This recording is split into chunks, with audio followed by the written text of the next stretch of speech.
Okay. Good evening, everyone. Thank you for joining us for our next Emerge Live Unfiltered conversation.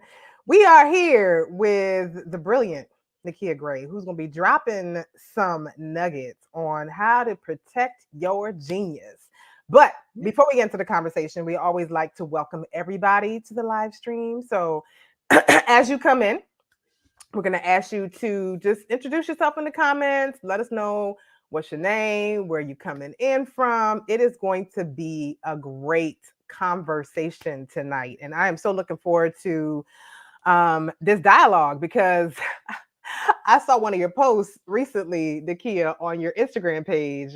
And we're going to talk about it because I want to talk about it, about this one company that might have to pay 30 plus $1 million for A for logo. for a logo that, oh my goodness, like I want to get into it. Like I definitely want to get into it. And as folks are coming in, I want to go ahead and just have you introduce yourself. And I do want to say, we started these Emerge Live Unfiltered conversations to really just give really valuable and useful information to you all from everything from, building your brand to protecting your brand to figuring out your purpose. We are really using these conversations as a way to address all aspects of who we are, whether that's your personal or your professional, because it is all connected.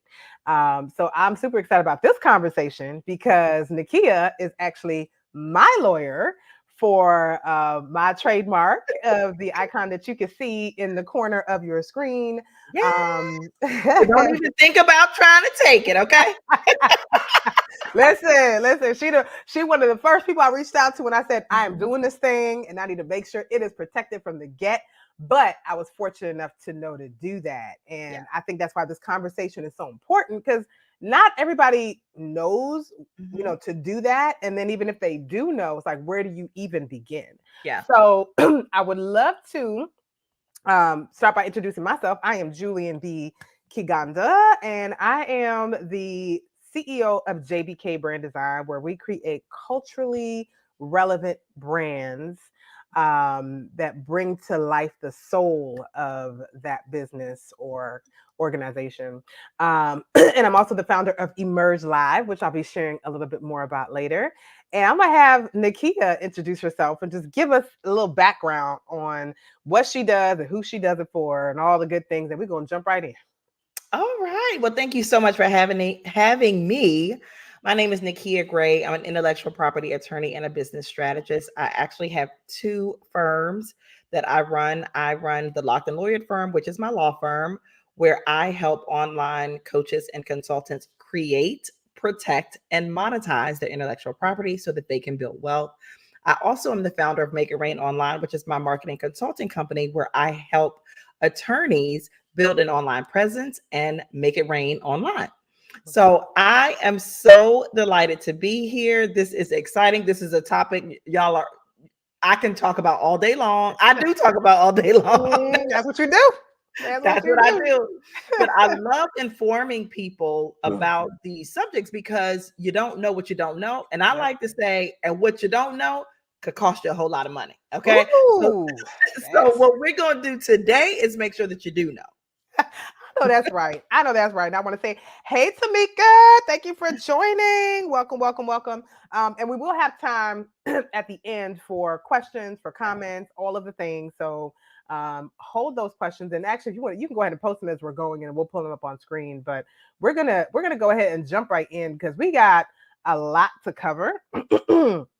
And I want to make sure that you all get some really great, valuable information. And I will make sure to put up Nakia's information as well if any of you are interested in finding out how she can help you protect your genius. Okay, because that's what it's about.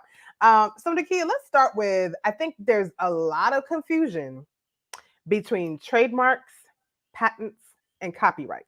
Yeah. So, can you just break down really simply what each of those is and Mhm. what it's used for? Sure. So all three of those are forms of intellectual property. They're the most common forms of intellectual property and also the most confusing because a lot of times people do use them interchangeably. They are not the same. They cousins, but they're not the same. Okay. Right. So first, let's talk about patents. Patents really, when you think about a patent, think about science. Think about scientific ways that we do things. Think about inventions. That's what a patent is going to protect. A patent attorney has to be very specialized. It's a specialized knowledge. Not all intellectual property attorneys practice patent law. I don't practice patent law. Patent law requires a scientific background. You also have to take a separate bar exam. And let me tell you something. Wow, I didn't know The that. bar ain't no joke. I wasn't trying to do that more than one time. But That's right. and science is just not my thing. But because of that, it is a very specialized area of the law. But also certainly if you have an invention, a unique idea for a product, the way that we do things, you should definitely pursue at least getting a consultation with a patent attorney. Now, copyrights and trademarks are the ones that I handle, and a lot of, I would say, are more common that you see an IP attorney would handle copyrights and trademarks. Also, the best way that I can tell you how to differentiate between the two is a rule that I call the C's. Okay, copyright protects creative content that we create, right? So all the C's, that's how you're always going to know about copyright. So those are the things that are tangible, like our blog post, this video, this logo, anything that we create. Choreography is protected by copyright. Books, songs, all of those things we are protecting by copyright.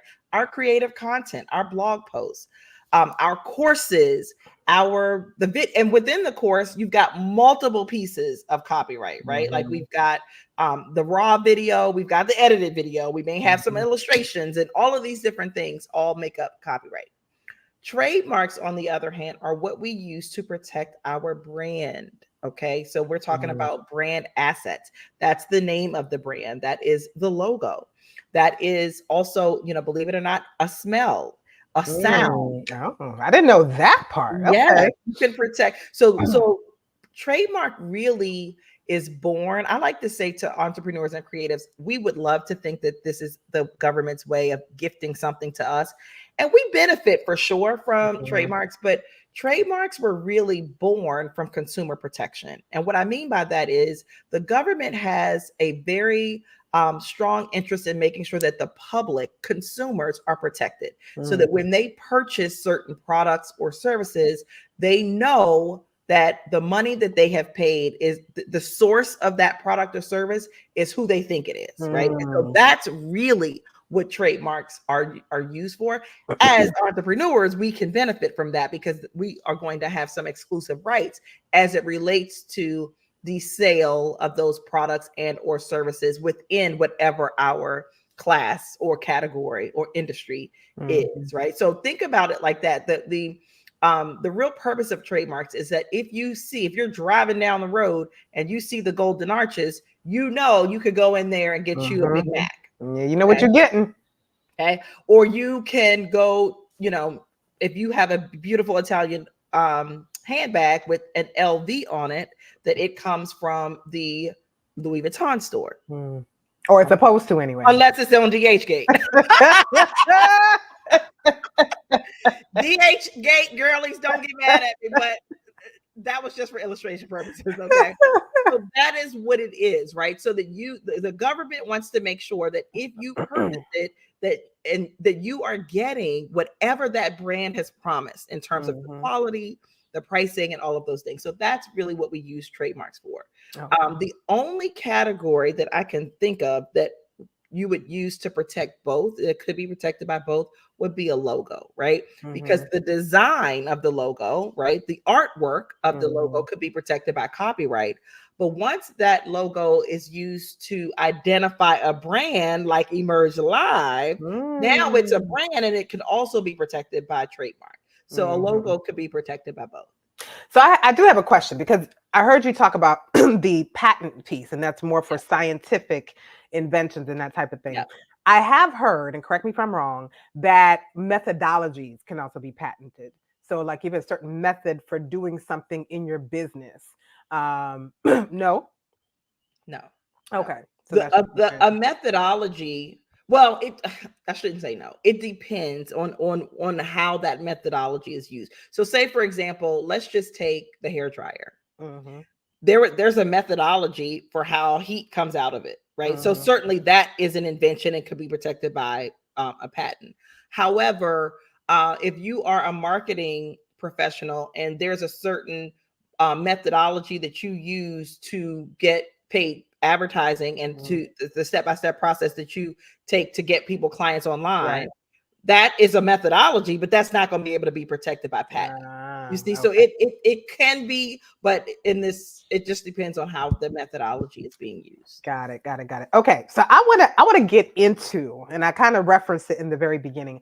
I want to get into why it is so important to protect your brand, because I saw this video that you did on Yeah. Instagram, and it was talking about this company that might have to pay out $30 million for a logo that they have used for years. So can you talk about that as an example of why you need to Yes. know what you're doing when it comes to protecting your brand? Yes, and that is it's anybody that's hearing it for the first time is probably like, "What? That's crazy." It is crazy. It is crazy, but it's real. Okay, so let me break it down for you, and I'm gonna take you back to the C's. Okay, y'all are never gonna mix up copyright and trademark ever again because I'm gonna drill it into you so much. Please do. Please do. So because we already know about our C's, right? But when it comes to creative content, the creator C owns the copyright. So the minute that a graphic designer, a web designer, a photographer, any creative person creates something, they are automatically, from the minute that it's finished, they are the owner of the copyright. Mm-hmm. The only way that that ownership of the copyright transfers from them to another person is by a contract. Mm-hmm. Okay. And so in this case, the name of the company is Sweetwater Brewing Company. They're a brewing company out of Atlanta, Georgia. And way back when they started, like many startups do, they're sitting around a kitchen table and they're got their business plans. They're coming out with they're launching this company. And a family, I'm using air quotes, friend says, you know what? I can design a logo for this thing. And they said, oh, that would be great. Can you design a logo? Family friend designs the logo. No paperwork. The family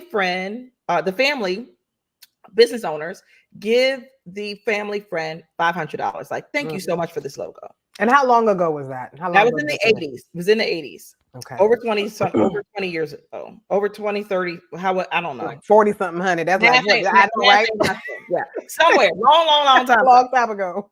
So fast forward, the company does well, very well. And the company in maybe 2021, 2022, somewhere in there, the company is sold to the tune of $90 million. That's how well the company did.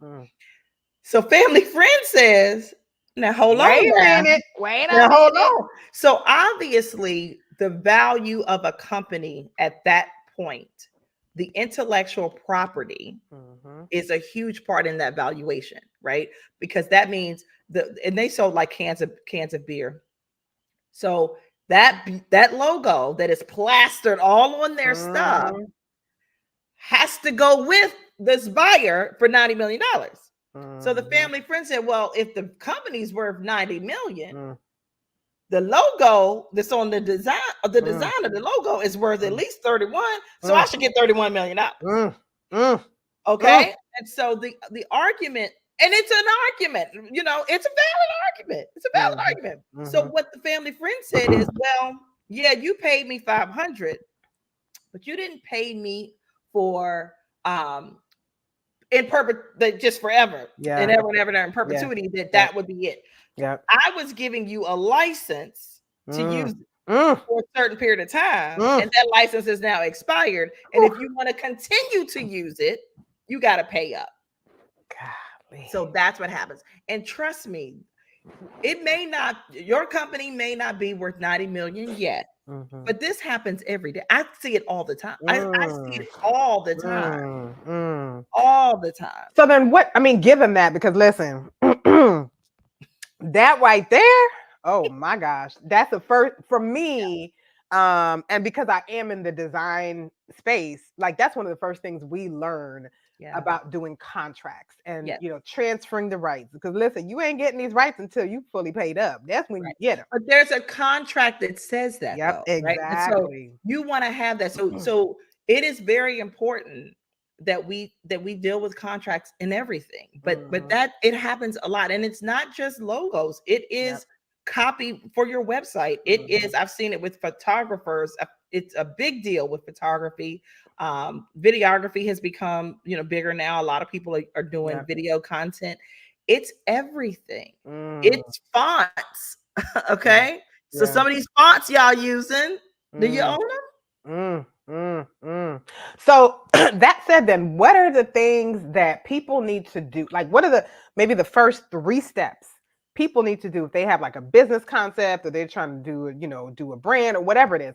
What are the first 3 or however many steps, the most critical steps that entrepreneurs, business owners, organizations need to take to make sure that they are protected? Okay. So the first one, I would say, before anything is even created, and we're talking about the name of this company, Hmm. is we need to do some name vetting to make Yeah. sure that the name is even something that you can use, Hmm. right? And so, and that is we do a clearance search. You can do that on your own on the USPTO website. That's a start. That's not the end all be all, but that's a place to Yeah. at least start to see, Hmm. is this in use? And Hmm. just because you changed a C to a K, Because people do it. because people do it, doesn't mean that you can use it. Yeah. Just because you add the word the at the beginning of it doesn't mean that you can use it. And Yeah. so really the test that the government uses is what we call likelihood of confusion. And so the test Mm. is, would a consumer, because remember I told y'all the government, they love us, but they love consumers more. Okay. Yeah. They love entrepreneurs, but they Yep. love consumers more. Yep. Right. And so the government, it wants to know that if a consumer sees this person who was in the space before you Hmm.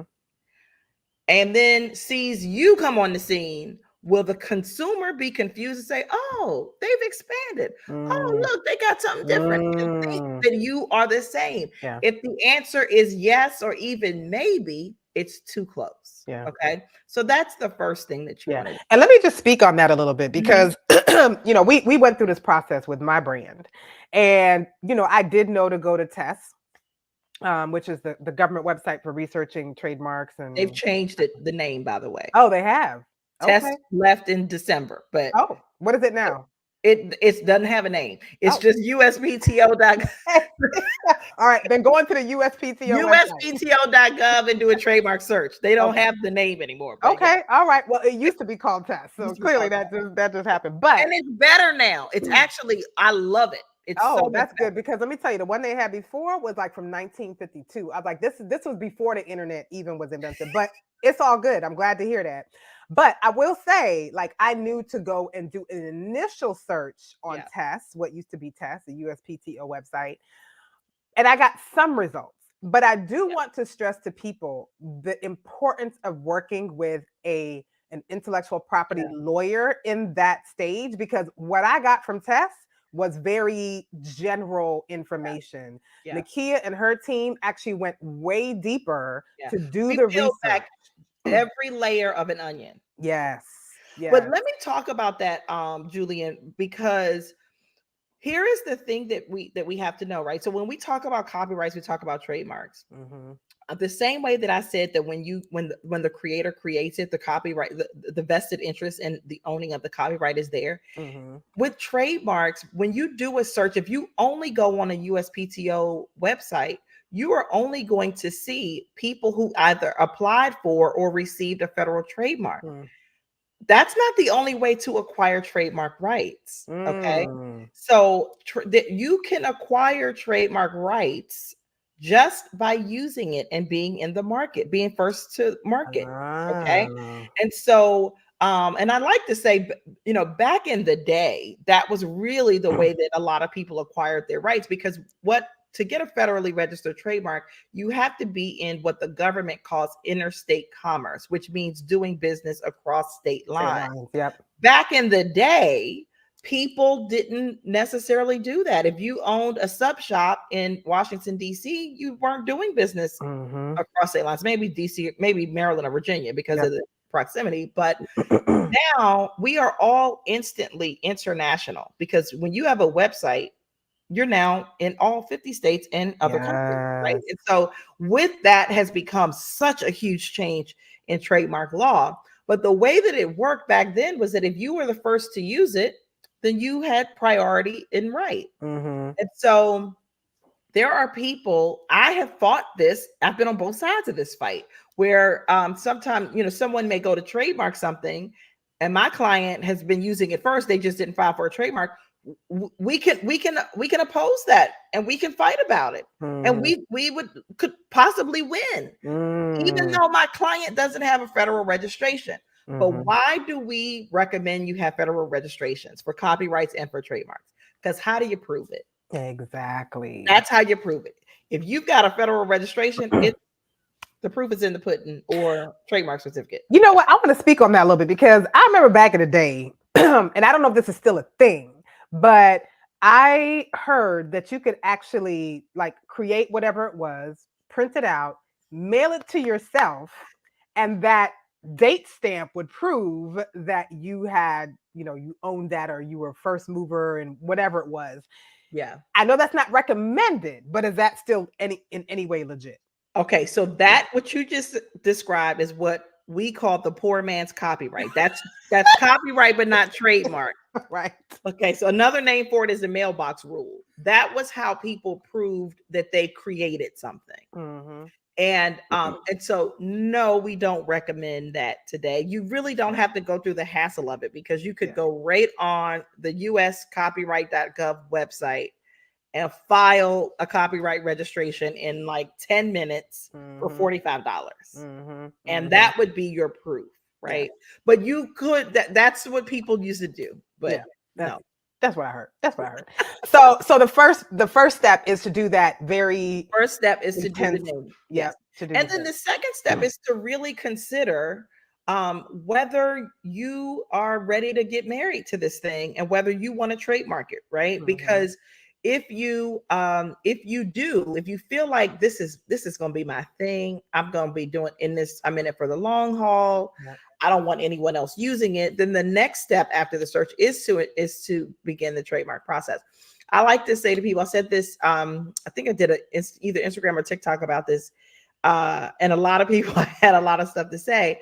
It's like, if you were renting an apartment, would you install new floors, get new appliances, paint, get new windows installed? No, right? You're not going to invest in improving someone else's asset. It's the same with your business. Are you going to pay for a website, a logo, and copy, and all these other things that people pay for when they're building a brand, and you don't own it? Why would you do it?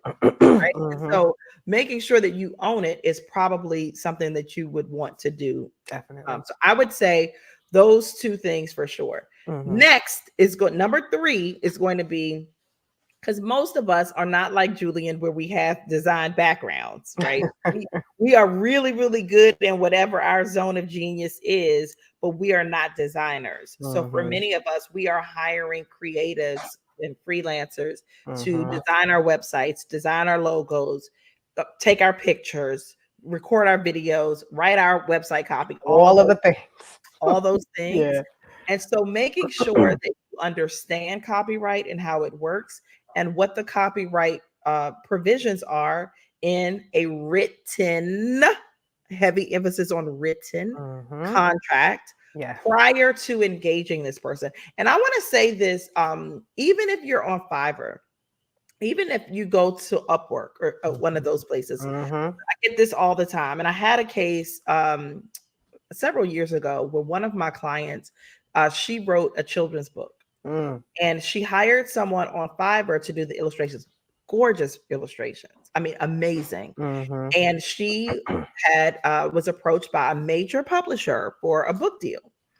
And so when major publishers are on phone, if it's or Tyler Perry, Oprah, whoever is coming for your stuff, the first thing they're going to ask is proof of ownership. And so she didn't have it because she was relying on, and Fiverr and Upwork do have in their terms and conditions that when you hire someone on those sites, the it is a work for hire and you have all rights. But what if Fiverr goes out of business or they're shut down tomorrow? Or in our case, where we go back on Fiverr to try to find that freelancer and they're not there anymore. Now, luckily for her, she had me. And I was able to talk to the lawyer for the publisher, say, give us about 30 days. We're going to have to do some work. And what we did was we scrapped those illustrations. She had to hire a new person. Oh, wow. And get a contract. So now we have proof of ownership because the publisher's not going to take the chance. I get it. They ain't trying to get that $30 million bill. And I ain't mad. Yes. So doing those things, like getting it into your mind from the very beginning to have your things in order, it just makes all the difference. 100%. So making sure that you own everything. So now here's the thing, because we can go through that whole process, we can do all the paperwork, do all the things, hire you, right, to file all the paperwork and all that, and that's what I would recommend, y'all, because I am very right brain. I am not a left brain person. Don't give me any administrative, legal, mathematical, like none of that's just not me. I am a creative, period. Right? So do all the things, hire Nakia to file everything, and then you go to file for the trademark, but then you find that it's going to take, like in our case, they're estimating up to a year before. It's more than a year. Okay. Oh, now it's more than a year. Okay. Yeah. All right. So more than a year before you actually get the official trademark. Correct. Federally registered. That said, then how are you then, as an entrepreneur, as a business owner, as a creative, how then, if it's not official until after you receive the paperwork, how do you protect it and make sure other people can't use it as you're waiting for that trademark to come through? Right. So it's really not any different than when it comes through, right? Because just because it comes through doesn't mean that people aren't going to use it, because they could and they will, right? You may encounter that. And so you're going through the same process. So let me start by saying you don't actually have to be using it. There's two ways that we can get a trademark. You can do an intent to use. I file these all the time where someone says, I'm not ready to launch yet, but before I even start putting it out and hiring people, I want to start the process. And so you can do an intent to use to reserve, mark your place in the sand with whatever that is before you launch. You can do that. You can, or if you are already using it or you're launching at the same time, we can do an e-commerce application, but it does take a long time. But what you do know is that it is retroactive. So when you do finally get, and I'll use myself as an example, just because I just got a trademark certificate in the mail today. I filed to trademark the name of my course. I have a DIY trademark course called Make It Official. And I filed to trademark that. I filed that application in February of 2023. However, I first launched that course in 2016, but I didn't file to trademark it because I wasn't sure was it a one-time thing? Was I going to keep it? Am I going to do it? But then after a while, it's like, oh my goodness, I'm now on the 5th iteration of this. I need to go ahead and protect it. So my trademark certificate my date goes back to then, 2016. So even though you may not file until later, your protection is still going to go back to that point, and you have a registered trademark. But remember, I also talked about how we can acquire rights just by use. So if your trademark is pending, and it's not final, and we find someone is using it, we can send a cease and desist letter to them based on your common law rights. Lots of people, like, common law rights are a thing. It means I was using it first, I'm in this space, and so you have protection. Now, it is harder to prove. However, now we do have the look back we can go on a website. Like there's ways that we can do it. Yes. A lot of times, I will say this, a lot of times, this has just been my experience. A lot of times when people are using something that you have, more often than not, and I've been doing this for a very long time, more often than not, they just don't know.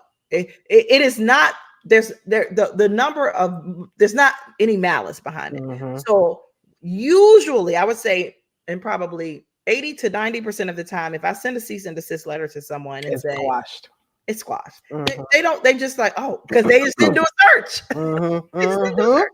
So usually I would say more often than not, that's the case.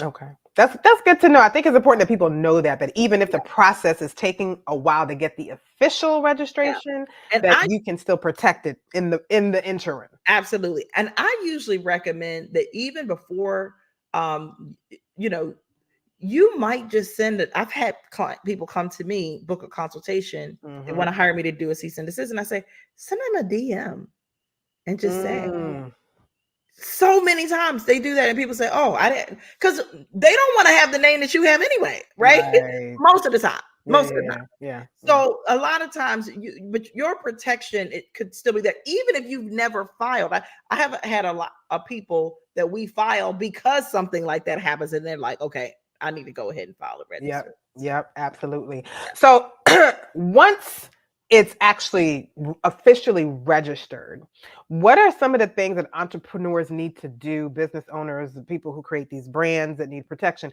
What are some of the things they need to do to make sure that it stays protected? Great question. Such a good question. First, you need to continue to use it, right? Because once you get a trademark, it's not forever. There are requirements that you have to, there are maintenance filings that you have to do. You have to renew them. So you want to continue to use it the way that you told the government you were going to use it. Yep. Okay.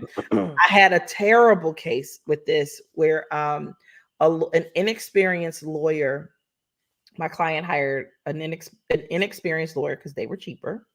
Cheaper is not always better. Oh, that's gonna be a whole nother live. Okay, that's a whole conversation. Yes. But yes, understood.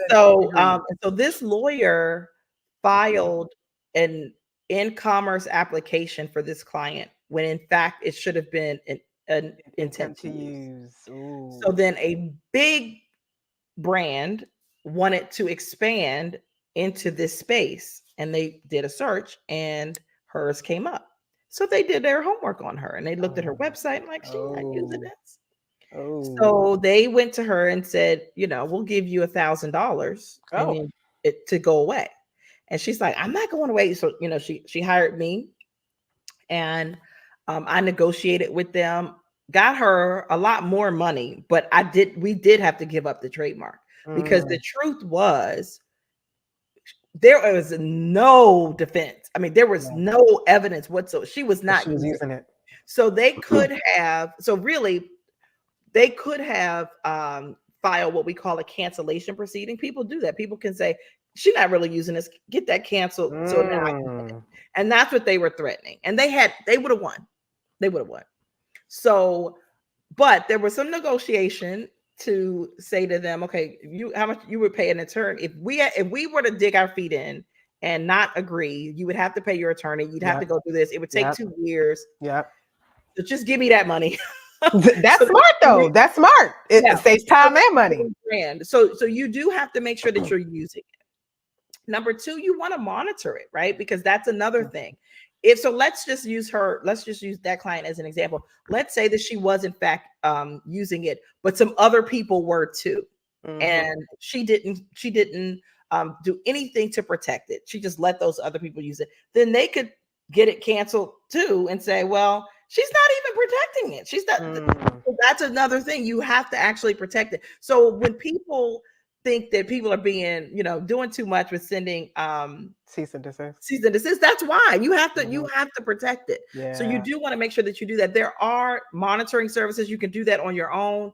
You can a lot of lawyers have this where we are monitoring. We pay software companies to monitor so that if something comes up, we see it, we're alerted, and we can do something about it. So you want to do that too. If you an inexpensive way to do that is just set up a Google alert. That's Mm, free. You can do that so that anytime something yes, comes online with that name, you are able to be alerted and yep. then you can step in. Address it. Yeah, Absolutely. So let's talk about a hot topic that is at the forefront of just about everything right now and scaring a lot of people, but I believe that it's all about how you use it, right? I know what you're gonna say. AI. I knew it. Let's talk about AI because here's the thing, right? Now you have people create, and I've seen this, right? I've seen a lot of it. I see it especially on Instagram where people are creating accounts and showing all this beautiful artwork that they've created all with AI.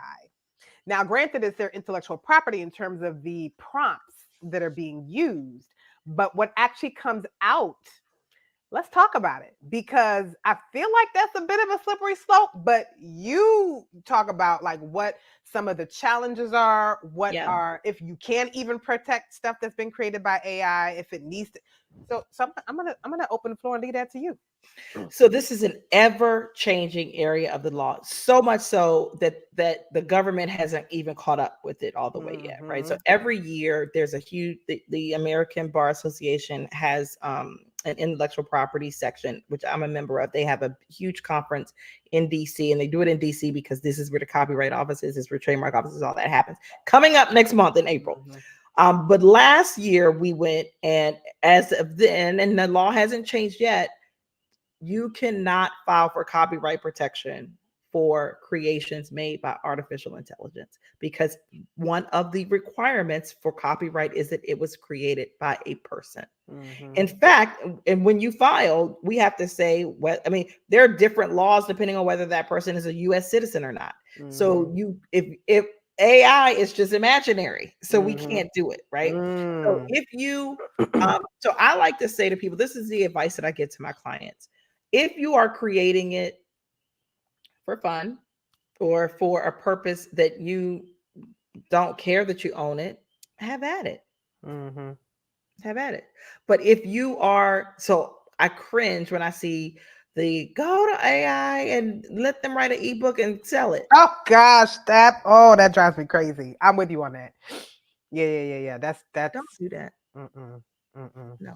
I agree. I And, agree. and here is why. Let me tell you why it's dangerous.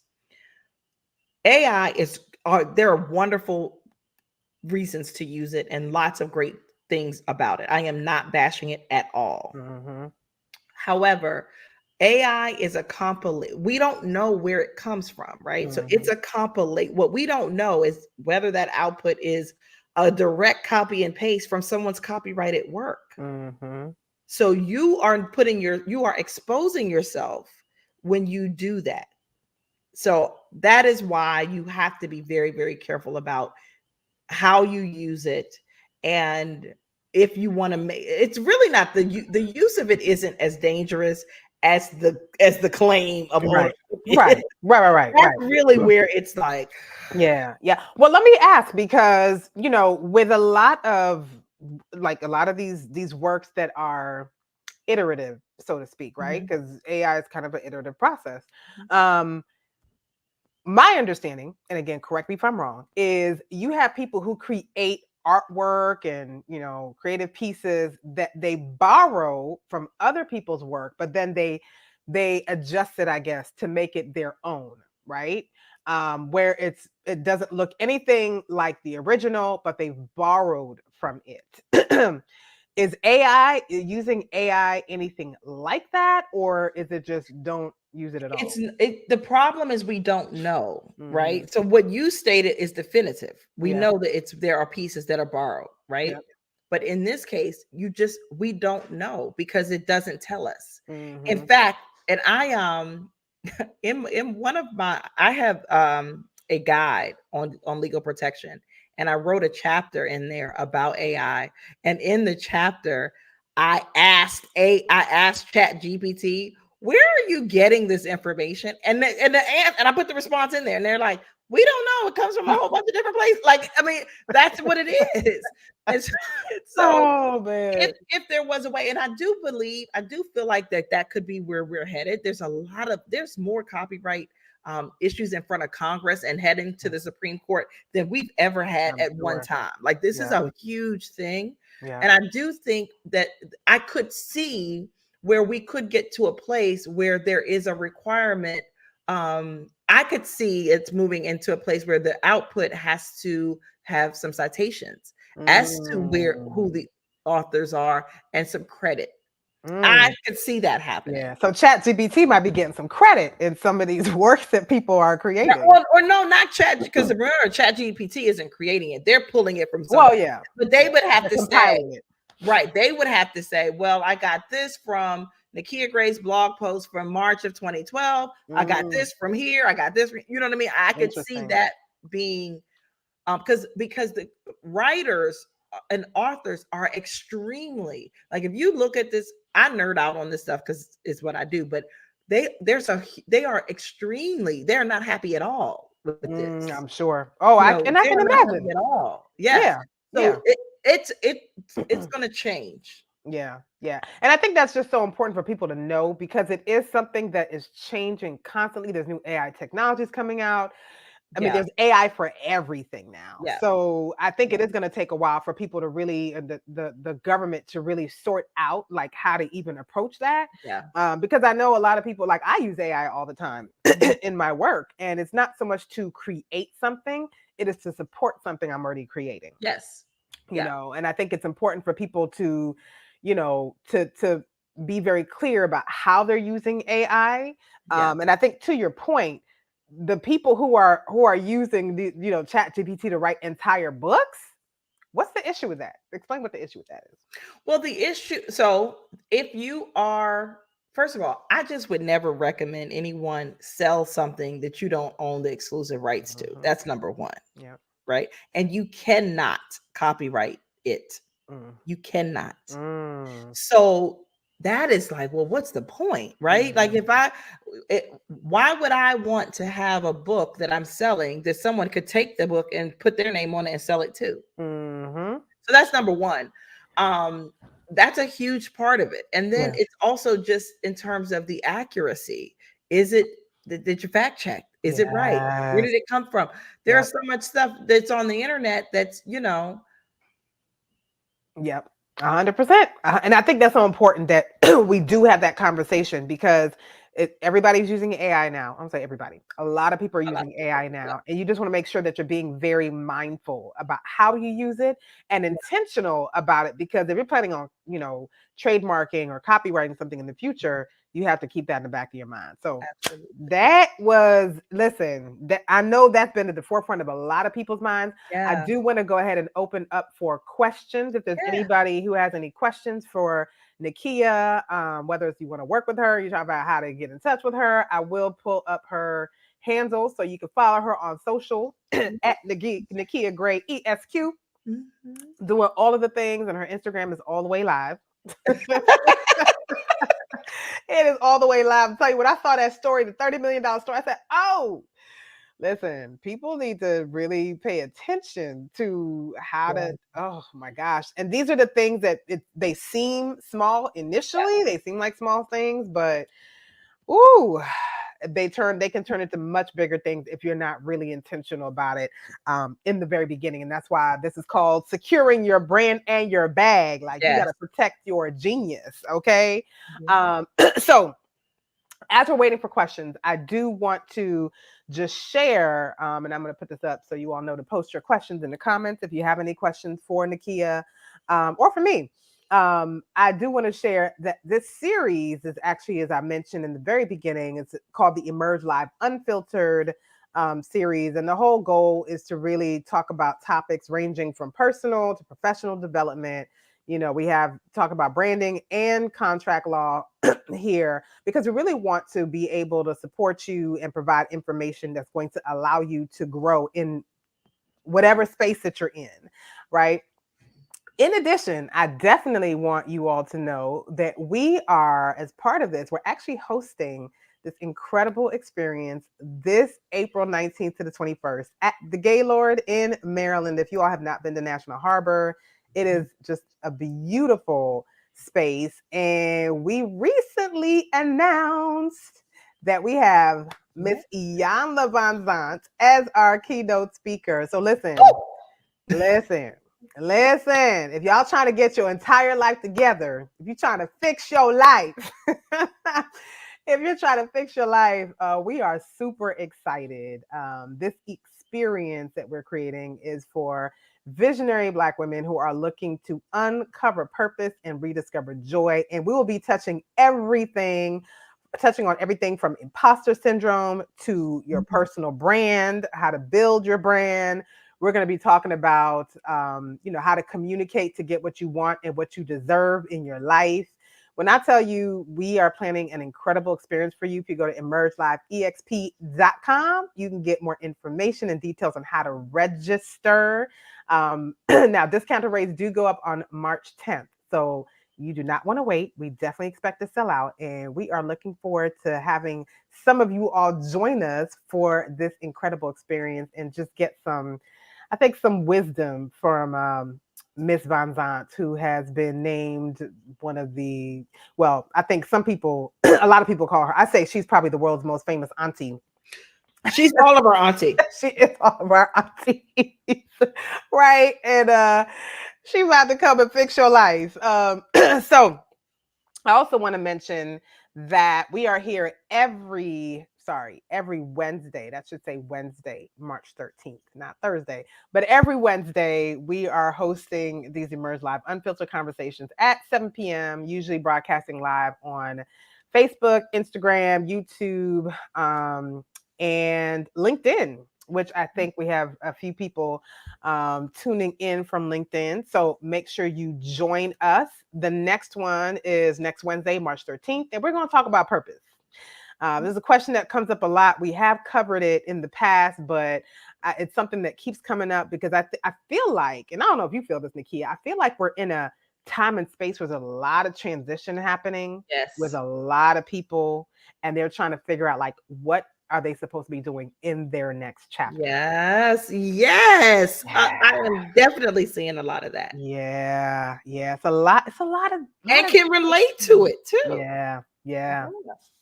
So we're going to talk about purpose. I don't think that's anything you can ever talk about enough because I think there's so many people still trying to figure it out. Yeah. So we'll definitely be talking about that. And the event is actually live already. So if you all want to RSVP, whether you're tuning in from Facebook or LinkedIn, make sure you RSVP so you get notified when we go live. So Nakia, did you have any, I don't know that we have any questions, but do you have any closing words in terms of just things that people should really focus on, or what you would say to a business or a brand that is really looking to protect their genius, Yeah, absolutely. We touched on it a little bit, but we didn't talk a lot about contracts. Mm-hmm. And so I would say, they're related to even what we talked about tonight in terms of making sure that you own your copyrights and the rights to your creative content, but also get very familiar. A lot of people are intimidated by contracts, and it is my life's work to make you not be intimidated and to feel empowered by a written agreement, because so many people lose out a lot of money when they don't either read or they're so excited about getting the deal or having the partnership or going into the collaboration, and they don't get it in writing. I don't care if it's your grandmama. Mama, you need a contract, okay? Yes. That's real talk. Listen, I have contracts with friends all the time. Absolutely. And I like to say, when it comes to contracts, it's really about us just making sure. Most disputes happen. Not, again, I just always like to give people the benefit of the doubt and see the good in people, right? The same way I said about with the cease and desist letters. Yeah. Most people are not out here to get you. Yeah. But most disputes happen because I thought something different than you thought. That's all. And it wasn't in writing. The $31 million logo people, that was the same thing. It's I thought this, you thought something different, but because it's not in writing, we both are entitled to our thoughts, but now we have a dispute. Yeah. Right. Yeah. And so making sure that you have, I like to say, every single relationship that you have should be governed by a written agreement with your team members, with your employees, Mhm. with those people that you're hiring to do freelance and creative work for you. Yep. If you're doing a joint event with someone, if you're hosting a podcast and you're having someone to come on there, Mhm. all of those things, you should make sure that you have a written agreement. Get Mhm. very comfortable with contracts. Clients, oh my goodness, client contracts. That should go without saying. Like that's contract law 101. And But the disputes that come out of that yeah. are always because there's either some scope creep because you didn't say, Mhm. here's what I said, and I'm doing doing this contract for one of my clients right now, and I said to her, we met on it yesterday, and I said, okay, you did a great job of telling me what's included, what's not included, because I need to put that in there, Yes, because that's the biggest thing. it is. That it seems so small, but it's so big. It is. So in my contract, I say, this is what you're getting. Here's what you're not getting. And if you want this, you got to pay some Yeah, more. 100%. Listen, I'm with it 100%. I try to, same thing here. I try to be very clear about the deliverables, about the scope, Yeah. about the additional fees for going over the scope, right? You Yes. got to have all of Yes. that. And it Yeah. sounds like, And that falls under brand protection, because when you don't do that, your brand is taking a hit, right? Because that one person could tell 500 people or 2,000 if they posted on their social media how awful you were or how you didn't do what you said. and So it has happened. it happens it's probably happening right now while we're right here. I'm sure it is. I'm sure it is. I'm sure it is. Yeah. But no, 100%. Listen, contracts are Contact. everything, Yeah. and I definitely encourage you all to check out Nakia Gray if you are looking for someone to support you in copywriting and trademarking. She does not do patents, but I'm sure she could Okay. refer But you to I'm very somebody who about does. it. But it's so important, you all, as you are creating these incredible products and brands and all of the things, right? Make sure you are protected. Make sure you are protected. So Nakia, I want to thank you so much for Thank sharing your you. brilliance with us tonight. I definitely am going to have you back because I want to go into some of the things we didn't get a chance to talk about today, especially when it comes to contracts, because I do Yes. think there's certain things that people should know about contracts and what needs to go into them. That'll be like a whole nother conversation, because I've seen some bad contracts in my, I've been doing this so long, but I think it's so important for people to have those tools. And I know you have like a package that people can Yes. get from you. So you all make sure you reach out to Nakia if you are looking for that type of assistance. And we will see you all next week for our next Emerge Live Unfiltered. Have a great night. Thank you so much for having me. Good night, everyone.